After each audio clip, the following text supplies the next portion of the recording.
Good morning student.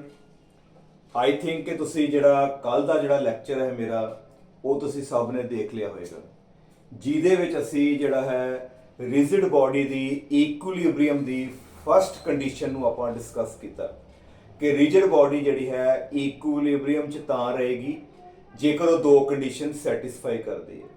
ਇੱਕ ਤੇ ਟ੍ਰਾਂਸਲੇਸ਼ਨਲ equilibrium ਤੇ ਦੂਸਰੀ ਸੀਗੀ ਰੋਟੇਸ਼ਨਲ ਇਕੁਇਲਿਬ੍ਰੀਅਮ। ट्रांसलेशनल इक्विलिब्रियम तुसी फर्स्ट पार्ट दे विच सारा डिस्कस कर लिया।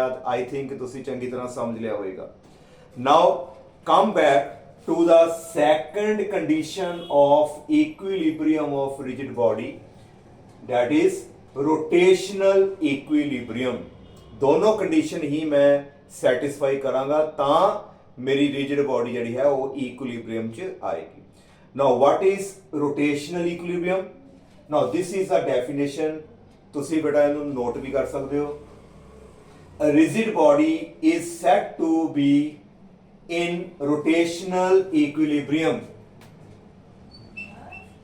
rigid body ਨੂੰ ਅਸੀਂ rotational equilibrium ਚ ਤਾਂ ਕਹਾਂਗੇ if the body does not rotate, ਜਾਂ ਤੇ body ਜਿਹੜੀ ਹੈ rotate ਨਾ ਕਰੇ, जिस तरह पई है उसे पोजीशन च पई रहे और रोटेट ना करे। ते जेकर वो बॉडी रोटेट कर रही है तो ओदी जड़ी एंगुलर वेलोसिटी है रोटेशन वाली वो हमेशा जड़ी है वो कांस्टेंट होनी चाहिए है। हाँ जी क्लियर। की कहती है सैकंड कंडीशन, बॉडी जड़ी है रोटेशनल इक्विलिब्रियम च तां होएगी जां ते बॉडी रोटेट ना करे, ਤੇ ਜੇ ਬॉडी रोटेट कर रही है तो ਉਹਦੀ एंगुलर वेलोसिटी ਜਿਹੜੀ ਹੈ ਉਹ ਹਮੇਸ਼ਾ कांस्टेंट होनी चाहिए है। हाँ जी क्लियर। ਉਹਦੇ ਵਾਸਤੇ ਕੀ ਹੈ, for this net external torque on the body is 0। ਉਹਦੀ एंगुलर वेलोसिटी कांस्टेंट ਤਾਂ ਰਹੇਗੀ ਜੇਕਰ ਉਹਦੇ ਉੱਪਰ net external torque ਜਿਹੜੀ ਹੈ ਉਹ 0 ਹੈ।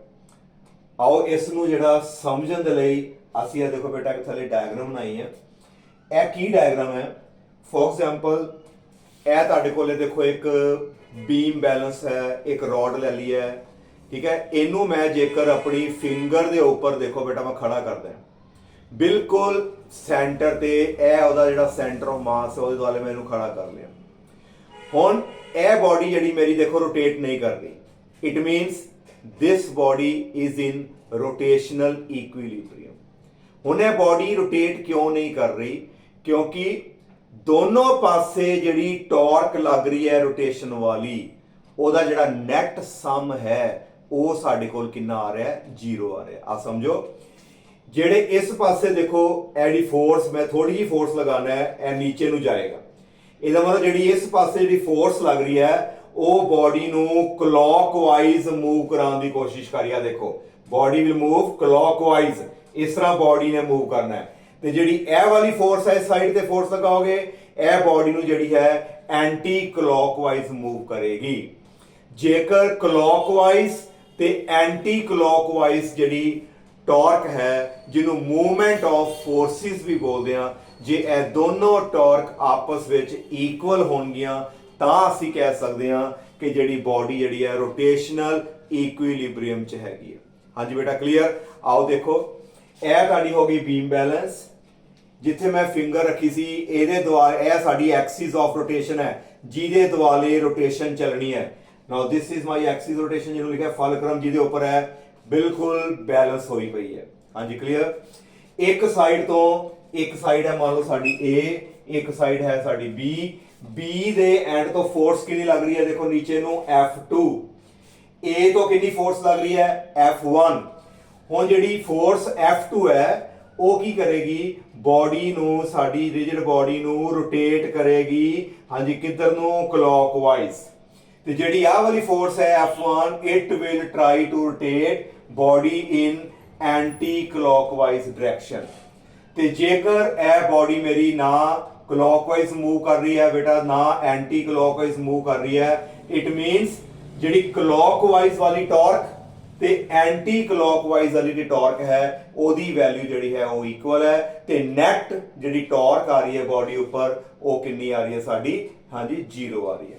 आई थिंक ਤੁਹਾਨੂੰ ਕਲੀਅਰ ਹੋ ਗਿਆ ਕਿ ਨੈਟ ਟਾਰਕ ਦਾ ਹੋਣਾ 0 ਹੋਣਾ ਬਹੁਤ ਜ਼ਰੂਰੀ ਹੈ। ਜੇਕਰ ਨੈਟ ਟਾਰਕ ਜਿਹੜੀ 0 ਆਏਗੀ sum total of all the torques sum total of all the movement of forces on the body must be 0 ਫਿਰ ਸਾਡੀ ਬਾਡੀ ਜਿਹੜੀ ਹੈ ਉਹ ਰੋਟੇਸ਼ਨਲ ਇਕੁਇਲਿਬ੍ਰੀਅਮ ਚ ਰਹਿ ਸਕਦੀ ਹੈ। ਆਓ ਇਸ ਨੂੰ ਸਮਝਦੇ ਹਾਂ। ਸਾਨੂੰ ਪਤਾ ਹੈ ਕਿ ਜਿਹੜਾ ਟਾਰਕ ਹੈ ਇਹ ਤੁਸੀਂ ਬੱਚੇ ਪੜ੍ਹ ਚੁੱਕੇ ਹੋ ਕਿ ਟਾਰਕ ਦਾ ਜਿਹੜਾ ਫਾਰਮੂਲਾ ਕੀ ਹੈਗਾ ਫੋਰਸ ਨੂੰ ਮਲਟੀਪਲਾਈ ਕਰ ਦਿੰਨੇ ਆਪਾਂ ਫੋਰਸ ਮਲਟੀਪਲਾਈ ਬਾਏ ਹਾਂਜੀ ਪਰਪੈਂਡੀਕੂਲਰ ਡਿਸਟੈਂਸ ਫੋਰਸ ਨੂੰ ਪਰਪੈਂਡੀਕੂਲਰ ਡਿਸਟੈਂਸ ਦੇ ਨਾਲ ਮਲਟੀਪਲਾਈ ਕਰਨਾ ਤੇ ਪਰਪੈਂਡੀਕੂਲਰ ਡਿਸਟੈਂਸ ਕਿੱਥੋਂ ਲੈਣਾ ਹੈ ਜਿੱਥੇ ਫੋਰਸ ਲੱਗੀ ਪੁਆਇੰਟ ਆਫ ਐਪਲੀਕੇਸ਼ਨ ਆ ਹੈ ਸਾਡਾ point of application up to axis of rotation ਤੱਕ ਜੇ ਆ ਫੋਰਸ A ਪੁਆਇੰਟ ਤੇ ਲੱਗੀ F1 ਤੇ ਇਹਦਾ ਇਥੋਂ ਲੈ ਕੇ ਐਕਸਿਸ ਆਫ ਰੋਟੇਸ਼ਨ ਤੱਕ ਜਿਹੜਾ ਡਿਸਟੈਂਸ ਹੈ ਪਰਪੈਂਡੀਕੂਲਰ ਡਿਸਟੈਂਸ ਆ ਦੇਖੋ ਬਿਲਕੁਲ ਬੀਮ ਦੇ ਫੋਰਸ ਪਰਪੈਂਡੀਕੂਲਰ ਹੈ ਇਹ ਸਾਡਾ ਹੋ ਗਿਆ F1 ਮਲਟੀਪਲਾਈ ਬਾਈ L1 ਟਾਰਕ ਦਾ ਫਾਰਮੂਲਾ ਫੋਰਸ ਮਲਟੀਪਲਾਈ ਬਾਈ ਪਰਪੈਂਡੀਕੂਲਰ ਡਿਸਟੈਂਸ ਤੇ ਪਰਪੈਂਡੀਕੂਲਰ ਡਿਸਟੈਂਸ ਕਿੱਥੋਂ ਲੈਣਾ ਹੈ ਇਹਨੂੰ ਨੋਟ ਕਰ ਲਓ ਦੁਬਾਰਾ ਦੱਸ ਦੇਣਾ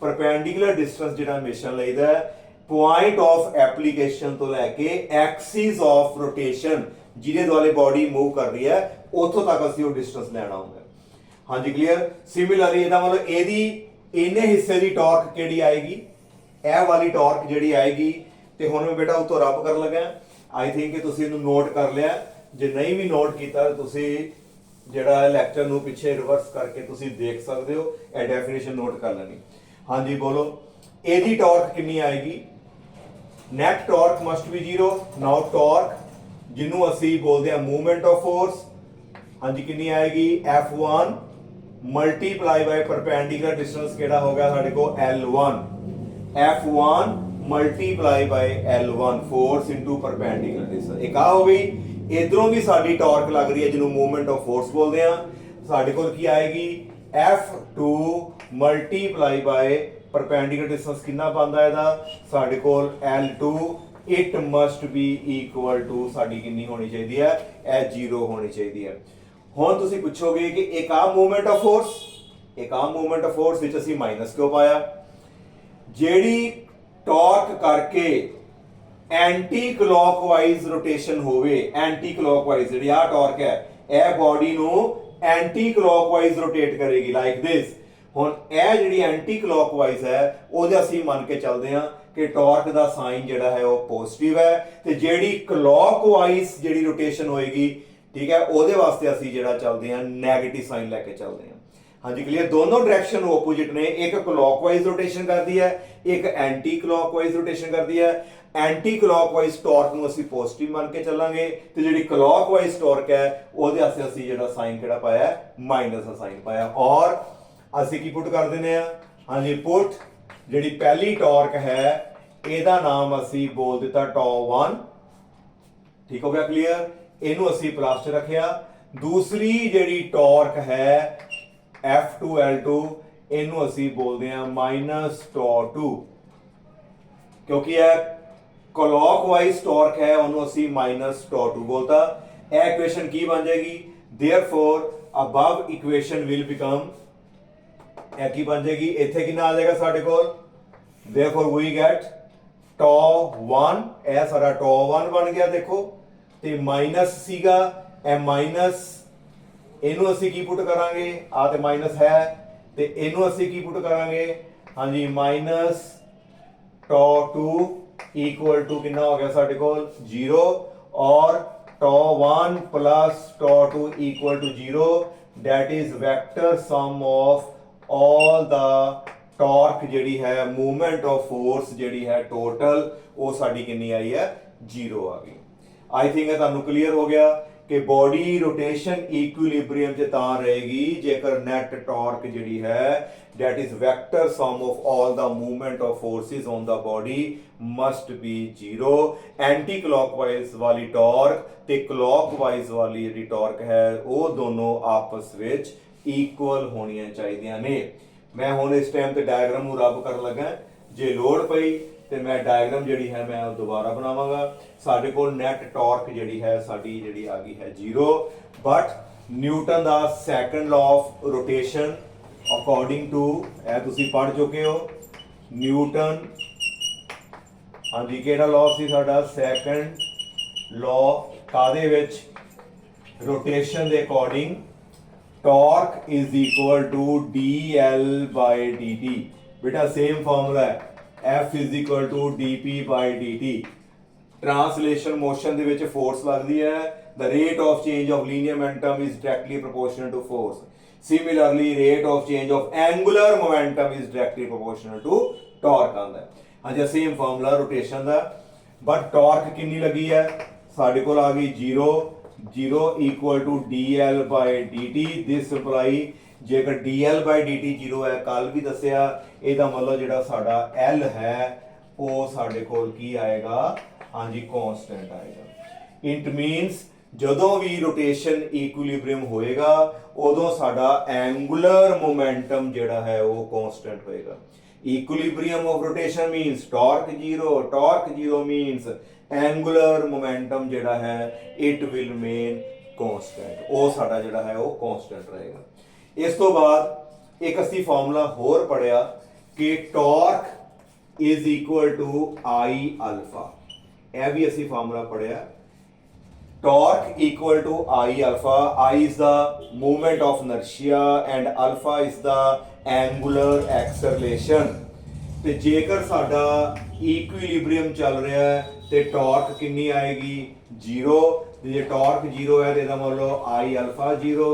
this imply ਸਾਡਾ ਅਲਫਾ ਕਿੰਨਾ ਆਏਗਾ 0। ਐਂਗੂਲਰ ਐਕਸਲਰੇਸ਼ਨ ਜਿਹੜੀ ਹੈ ਉਹ ਸਾਡੀ 0 ਆਏਗੀ। ਕੋਈ ਐਂਗੂਲਰ ਐਕਸਲਰੇਸ਼ਨ ਨਹੀਂ ਹੋਏਗੀ। ਜੇ ਐਂਗੂਲਰ ਐਕਸਲਰੇਸ਼ਨ ਨਹੀਂ ਹੋਈ ਇਟ ਮੀਨਸ ਸਾਡੀ ਜਿਹੜੀ ਐਂਗੂਲਰ ਵੈਲੋਸਿਟੀ ਆਫ ਰੋਟੇਸ਼ਨ ਹੈ ਉਹ ਕਾਂਸਟੈਂਟ ਰਹੇਗੀ। ਇਹ ਸਾਰਾ ਕੁਝ ਕੱਲ ਵਾਂਗੂ ਹੀ ਕੀਤਾ ਹੈ, ਬਸ ਥੋੜਾ ਜਿਹਾ ਫਰਕ ਹੈ। ਇਹਦੇ ਵਿੱਚ ਇੱਕ ਡਾਇਗਰਾਮ ਹੈ ਜਿਹਨੂੰ ਬੀਮ ਬੈਲੈਂਸ। ਬੇਟਾ ਇਸ ਤੋਂ ਇਲਾਵਾ ਤੁਸੀਂ, ਜੇ ਮੈਂ ਤੁਹਾਨੂੰ ਐਗਜ਼ਾਮਪਲ ਦੇਵਾਂ, ਤੁਸੀਂ ਜਿਹੜਾ ਸੀ-ਸਾਹ ਵਾਲਾ ਜਿਹੜਾ ਝੂਲਾ ਹੈ ਬੱਚੇ ਝੂਲਦੇ ਨੇ, ਤੁਸੀਂ ਦੇਖਿਆ ਹੋਏਗਾ ਇੱਕ ਸੈਂਟਰ ਤੇ ਐਕਸਿਸ ਆਫ ਰੋਟੇਸ਼ਨ ਹੈ, ਇੱਕ ਬੱਚਾ ਇੱਧਰ ਬਹਿ ਜਾਂਦਾ, ਇੱਕ ਬੱਚਾ ਇੱਧਰ ਬਹਿ ਜਾਂਦਾ। ਇਸੇ ਸੇਮ ਡਾਇਗਰਾਮ ਇਸ ਤਰ੍ਹਾਂ ਸੀ-ਸਾਹ, ਜੇਕਰ ਦੋਨੋਂ ਪਾਸੇ ਜਿਹੜਾ ਸੈਂਟਰ 'ਚ ਲੱਗਾ ਹੁੰਦਾ ਉਸ ਟਾਈਮ ਤੇ, ਜੇਕਰ ਜਿੰਨਾ weight ਇੱਧਰ ਪਾਈਏ ਤੇ ਫਿਰ ਕੀ ਹੁੰਦਾ ਹੈ, ਇਹ ਬਿਲਕੁਲ ਇੱਕ ਪਾਸੇ ਰਹੇਗਾ। ਜੇ ਇੱਧਰ ਬੱਚਾ ਜਿਹਦਾ weight ਜ਼ਿਆਦਾ ਉਹ ਬੈਠ ਜਾਵੇ, ਇੱਧਰ ਬੱਚੇ ਦਾ weight ਘੱਟ ਹੈ, ਤੇ ਕੀ ਹੋਏਗਾ, ਇਹ ਬੀਮ ਜਿਹੜੀ ਹੈ ਥੱਲੇ ਨੂੰ ਆ ਜਾਏਗੀ, ਇਹ ਉੱਪਰ ਚਲਾ ਜਾਏਗਾ। ਹਾਂਜੀ ਕਲੀਅਰ। ਜਾਂ ਇੱਧਰ weight ਜ਼ਿਆਦਾ ਹੈਗਾ ਤੇ ਇੱਧਰ ਚੱਲ ਜਾਏਗਾ। ਤੇ ਜੇਕਰ ਦੋਨੋਂ ਪਾਸੇ weight ਸੇਮ ਹੈ ਫਿਰ ਜਿਹੜਾ ਹੈਗਾ ਉਹ ਰੋਟੇਸ਼ਨਲ ਕੱਚ ਰਹੇਗਾ, ਤੁਹਾਡਾ ਇਕੁਇਲਿਬ੍ਰੀਅਮ ਵਿੱਚ ਰਹੇਗਾ। ਹੁਣ ਇਹ ਜਿਹੜਾ ਫਾਰਮੂਲਾ ਹੈ ਇਹਦੇ ਬੇਸ ਦੇ ਵਿੱਚ ਤੁਸੀਂ ਨਿਊਮੈਰੀਕਲ ਵੀ ਜਿਹੜੇ ਹੈ ਨਿਕਾਲ ਸਕਦੇ ਹੋ। ਇਹਦੇ ਬਾਰੇ ਮੈਂ ਥੋੜਾ ਡਿਸਕਸ ਕਰੂੰਗਾ ਕਿ ਸਾਨੂੰ ਪਤਾ ਲੱਗ ਗਿਆ, ਆਹ ਚੀਜ਼ ਤਾਂ ਤੁਸੀਂ ਨੋਟ ਕਰ ਲਈ। ਇਸ ਤੋਂ ਇਲਾਵਾ ਐਂਟੀ ਕਲੌਕਵਾਈਜ਼ ਟਾਰਕ ਤੇ ਕਲੌਕਵਾਈਜ਼ ਵਾਲੀ ਟਾਰਕ ਜਿਹੜੀ ਹੈ ਉਹਦਾ ਟੋਟਲ ਸਮ 0, ਇਹਨੂੰ ਅਸੀਂ ਉਧਰ ਲੈ ਜਾਂਦੇ ਹਾਂ। ਔਰ F1 L1 ਇਕੁਅਲ ਟੂ ਸਾਡੇ ਕੋਲ ਕਿੰਨਾ ਆ ਗਿਆ, F2 ਕਿੰਨਾ ਆ ਗਿਆ, L2। F1 L1 equal to F2 L2। ਤੇ ਜੇਕਰ ਅਸੀਂ L1 ਨੀਚੇ ਕਰ ਦਈਏ ਤੇ ਸਾਡੇ ਕੋਲ ਕੀ ਆਏਗਾ, ਹਾਂਜੀ F2 L2 divided by L1। Clockwise ਤੇ ਐਂਟੀ ਕਲੌਕਵਾਈਜ਼ ਵਾਲੀਆਂ ਟਾਰਕ ਇਕੁਅਲ ਨੇ, ਇਕੁਇਲਿਬ੍ਰੀਅਮ ਚੱਲ ਰਿਹਾ ਹੈ। ਫਿਰ ਸਾਡੇ ਕੋਲ F1 ਦੀ ਵੈਲਿਊ ਅਸੀਂ ਨਿਕਾਲੀ, ਗੌਰ ਕਰੋ 1 ਤੇ 1 ਨੂੰ ਗੌਰ ਕਰੋ। ਫੋਰਸ 1 ਵਾਲੀ ਤੇ ਲੈਂਥ 1 ਵਾਲੀ ਨੂੰ ਨੋਟ ਕਰੋ। ਇਹ ਦੋਨੋਂ ਆਪਸ ਦੇ ਵਿੱਚ ਇਨਵਰਸਲੀ ਨੇ, ਦੋਨੋਂ ਆਪਸ ਵਿੱਚ ਇਨਵਰਸਲੀ ਹੈ। ਇਹਦਾ ਕੀ ਮਤਲਬ ਹੈ, ਜਿਹੜੇ ਪਾਸੇ ਤੁਸੀਂ ਫੋਰਸ ਜ਼ਿਆਦਾ ਲਗਾਓਗੇ ਉਸ ਪਾਸੇ ਤੁਹਾਡਾ ਜਿਹੜਾ ਐਕਸਿਸ ਆਫ ਰੋਟੇਸ਼ਨ ਤੋਂ ਡਿਸਟੈਂਸ ਜਿਹੜਾ ਹੋਏਗਾ ਉਹ ਘੱਟ ਹੋਏਗਾ। ਜਿਹੜੇ ਪਾਸੇ ਤੁਸੀਂ ਫੋਰਸ ਜ਼ਿਆਦਾ ਲਗਾਓਗੇ ਉਧਰਲੇ ਵਾਲੇ ਪਾਸੇ ਜਿਹੜਾ ਹੈ ਪਰਪੈਂਡੀਕੂਲਰ ਡਿਸਟੈਂਸ ਘੱਟ ਆਏਗਾ, ਤੇ ਜਿੱਧਰ ਫੋਰਸ ਘੱਟ ਲਗਾਓਗੇ ਉਧਰ ਜਿਹੜਾ ਹੈ ਪਰਪੈਂਡੀਕੂਲਰ ਡਿਸਟੈਂਸ ਕੀ ਆਏਗਾ, ਸਾਡਾ ਜ਼ਿਆਦਾ ਆਏਗਾ। ਆਹ ਦੇਖੋ ਧਿਆਨ ਦੇ ਨਾਲ, ਇਹਨੂੰ ਦੁਬਾਰਾ ਦੇਖੋ। F1 L1 equal to F2 L2। Suppose मान लो कि है F जी 1 है इट इज 25 ए 25 न्यूटन है, मान लो है 25 न्यूटन फोर्स लगाई, मल्टीप्लाई लेंथ जी आ रही है एक्सिस तो आ वाली, आ डायग्राम सी सेम, असी जी है इधरों फोर्स लगाई F1 कितनी लगाई है, इसकी वैल्यू कितनी लिखती मैं 25 न्यूटन, ते इधरों जी इसकी लेंथ है मैं लिख दी है जी 4 मीटर। हाँ नाउ इट इज 4 ते बोलो हम 24 जा कितना हो गया बच्चे 100 आ गया, 25 ਨੂੰ ਅਸੀਂ 4 ਨਾਲ ਮਲਟੀਪਲਾਈ ਕਰੀਏ ਤੇ 100 ਤੁਹਾਡੀ ਜਿਹੜੀ ਹੈ ਉਹ ਟਾਰਕ ਨਿਕਲੇਗੀ। ਅੱਗੇ ਯੂਨਿਟ ਤੁਸੀਂ ਪਾ ਸਕਦੇ ਨਿਊਟਨ ਮੀਟਰ। ਹੁਣ ਜੇ ਆ ਟਾਰਕ ਹੈ ਤੇ ਆ ਟਾਰਕ ਬਿਲਕੁਲ ਇਕੁਅਲ ਹੈ। ਹੁਣ ਆ ਇਕੁਅਲ ਕਦੋਂ ਹੋਏਗੀ, ਹੁਣ ਫੋਰਸ ਡਿਫਰੈਂਟ ਹੈ। ਹੁਣ ਇਸ ਪਾਸੇ ਜਿਹੜੀ ਫੋਰਸ ਲੱਗੀ ਹੈ ਇਹਦੀ ਵੈਲਿਊ ਤੇ ਹੈਗੀ ਹੈ 50 ਨਿਊਟਨ, ਇਧਰਲੇ ਪਾਸੇ 25 ਨਿਊਟਨ ਸੀ ਤੇ 4 ਮੀਟਰ ਤੇ ਪਿਆ ਸੀ। ਹੁਣ ਉਧਰ ਵਾਲੇ ਪਾਸੇ ਫੋਰਸ ਹੈਗੀ ਹੈ 50 ਨਿਊਟਨ ਤੇ ਮਲਟੀਪਲਾਈ ਕਰਾਂਗੇ ਲੈਂਥ, ਲੈਂਥ ਸਾਡੇ ਕੋਲ ਸਾਰੀ ਆਏਗੀ ਇਹ ਸਾਡੇ ਕੋਲ ਆਏਗਾ 2 ਮੀਟਰ। ਕਿਉਂ, ਕਿਉਂਕਿ 52 ਜਾ ਤੁਹਾਡੇ ਕੋਲ ਆਏਗਾ 100 ਨਿਊਟਨ ਮੀਟਰ। ਇਹਦਾ ਮਤਲਬ ਦੋਨੋਂ ਟਾਰਕ ਇਕੁਅਲ ਆਈਆਂ, ਪਰ ਗੌਰ ਕਰੋ ਜਿਸ ਪਾਸੇ ਫੋਰਸ ਘੱਟ ਹੈ ਉਹਦਾ ਪਰਪੈਂਡੀਕੂਲਰ ਡਿਸਟੈਂਸ ਜਿਹੜਾ ਹੋਏਗਾ ਐਕਸਿਸ ਤੋਂ ਜ਼ਿਆਦਾ ਹੋਏਗਾ, ਤੇ ਜਿੱਧਰ ਫੋਰਸ ਜ਼ਿਆਦਾ ਹੈ ਉਸ ਪਾਸੇ ਜਿਹੜਾ ਪਰਪੈਂਡੀਕੂਲਰ ਡਿਸਟੈਂਸ ਆਪਣੇ ਆਪ ਘਟ ਜਾਏਗਾ। ਹਾਂਜੀ ਕਲੀਅਰ। ਤੇ ਜੇ ਇਹ ਦੋਨੋਂ ਫੋਰਸਿਸ ਇਕੁਅਲ ਹੁੰਦੀਆਂ, ਆਪਣੇ ਆਪ ਸੋਚੋ ਤੇ ਆਪਣੇ ਆਪ ਆਪਣੇ ਮਾਈਂਡ 'ਚ ਰੱਖੋ, ਜੇ ਦੋਨੋਂ ਫੋਰਸ ਇਕੁਅਲ ਹੁੰਦੀਆਂ 50 ਨਿਊਟਨ ਤੇ 50 ਨਿਊਟਨ ਤੇ ਇਹ ਫਲਕਰਮ ਜਿਹਦੇ ਅੱਗੇ ਆਪਣਾ ਬੈਲੈਂਸ ਕੀਤਾ ਹੈ ਕੀ ਹੈ, ਇੱਥੇ ਹੀ ਰਹੇਗਾ ਕਿ ਇਹਦੇ ਨੀਅਰ ਹੋਏਗਾ, ਕਹਿਣ ਦਾ ਮਤਲਬ A ਦੇ ਨੀਅਰ ਹੋਏਗਾ ਕਿ B ਦੇ ਨੀਅਰ ਹੋਏਗਾ। ਜੇਕਰ ਦੋਨੋਂ ਫੋਰਸਿਸ ਸੇਮ ਨੇ, ਨਹੀਂ ਇਹ ਕਿੱਥੇ ਹੋਏਗਾ, ਇਹ ਬਿਲਕੁਲ ਇਹਦੇ ਸੈਂਟਰ ਵਿੱਚ ਹੋਏਗਾ। ਇਧਰੋਂ ਵੀ 3 ਆਏਗਾ, ਇਧਰੋਂ ਵੀ 3 ਤੇ ਇਧਰੋਂ ਵੀ 3 ਆ ਜਾਏਗਾ। 53 ਜਾਂ 150 ਤੇ ਇਹ ਵੀ ਤੁਹਾਡਾ ਸੇਮ ਰਹੇਗਾ ਤੁਹਾਡੇ ਕੋਲ। ਹਾਂਜੀ ਕਲੀਅਰ।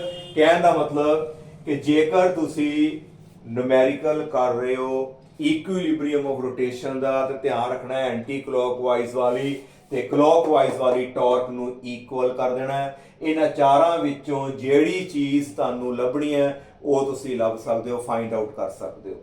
ਹਾਂਜੀ ਠੀਕ ਹੈ। ਇਸ ਤੋਂ ਬਾਅਦ ਇੱਕ ਛੋਟੀ ਜੀ ਹੋਰ ਡਿਸਕਸ਼ਨ ਰਹਿ ਗਈ ਹੈ, ਫਿਰ ਉਸ ਤੋਂ ਬਾਅਦ ਅਸੀਂ ਲੈਕਚਰ ਨੂੰ ਜਿਹੜਾ ਹੈਗਾ ਖਤਮ ਕਰਾਂਗੇ। ਕਈ ਵਾਰੀ ਕੀ ਦੇਖਿਆ ਹੈ ਕਿ ਜਿਹੜੀ ਬਾਡੀ ਹੈ ਉਹ ਪਾਰਸ਼ੀਅਲ ਇਕੁਇਲਿਬਰੀਅਮ 'ਚ ਹੁੰਦੀ ਹੈ, ਰੋਟੇਸ਼ਨਲ ਇਕੁਇਲਿਬਰੀਅਮ 'ਚ ਤੇ ਹੈ ਪਰ ਉਹ ਟਰਾਂਸਲੇਸ਼ਨ ਇਕੁਇਲਿਬਰੀਅਮ 'ਚ ਨਹੀਂ ਹੋਏਗੀ।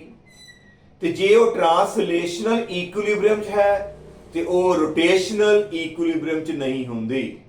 ਇਹ ਵੀ ਅਸੀਂ ਦੇਖਿਆ ਜਦੋਂ ਬਾਡੀ ਦੋ ਕੰਡੀਸ਼ਨ ਸੈਟੀਸਫਾਈ ਕਰੇ ਫਿਰ ਤੇ ਕਹਾਂਗੇ ਉਹ ਇਕੁਇਲਿਬਰੀਅਮ 'ਚ ਹੈ, ਪਰ ਜੇਕਰ ਉਹ ਇੱਕੋ ਕੰਡੀਸ਼ਨ ਸੈਟੀਸਫਾਈ ਕਰਦੀ ਹੈ ਜਾਂ ਟਰਾਂਸਲੇਸ਼ਨ ਇਕੁਇਲਿਬਰੀਅਮ ਦੀ ਜਾਂ ਰੋਟੇਸ਼ਨ ਦੀ, ਫਿਰ ਅਸੀਂ ਉਹਨੂੰ ਬੋਲਦੇ ਹਾਂ ਪਾਰਸ਼ੀਅਲ ਇਕੁਇਲਿਬਰੀਅਮ।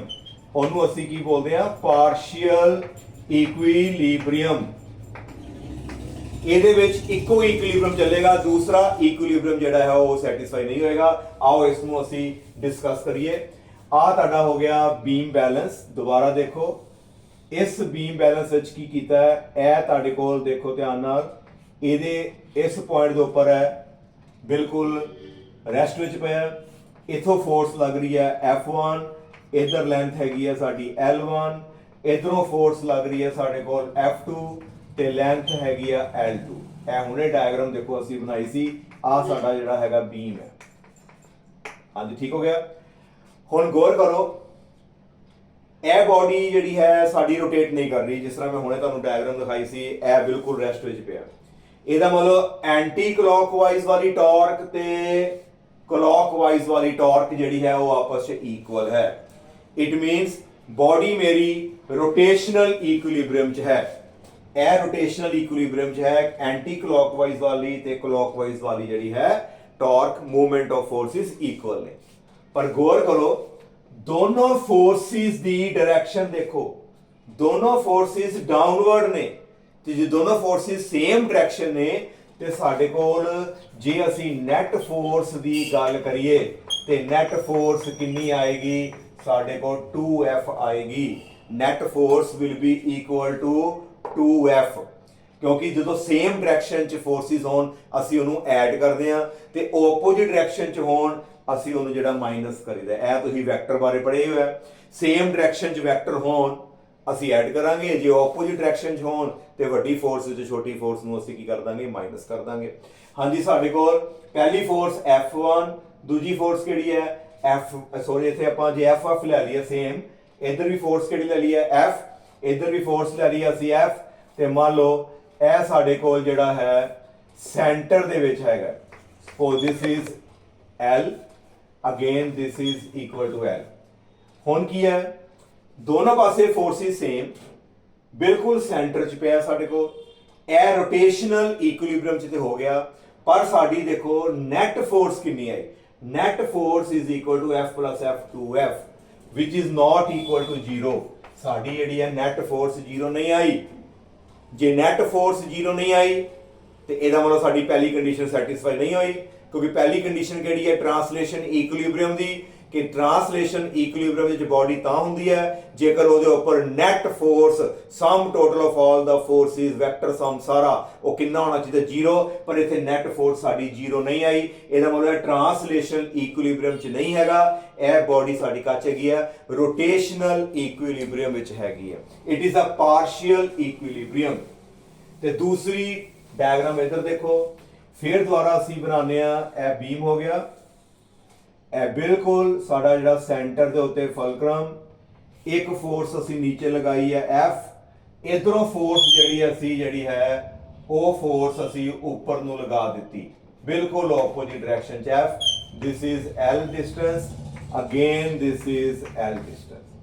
now please tell, ਇੱਕ ਫੋਰਸ ਨੀਚੇ ਨੂੰ, ਇੱਕ ਫੋਰਸ ਉੱਪਰ ਨੂੰ, ਦੋਨਾਂ ਫੋਰਸਿਸ ਦੀ ਡਾਇਰੈਕਸ਼ਨ ਦੇਖੋ, ਪਹਿਲੀ ਗੱਲ ਤੇ ਆਪੋਜ਼ਿਟ ਹੈਗੀ।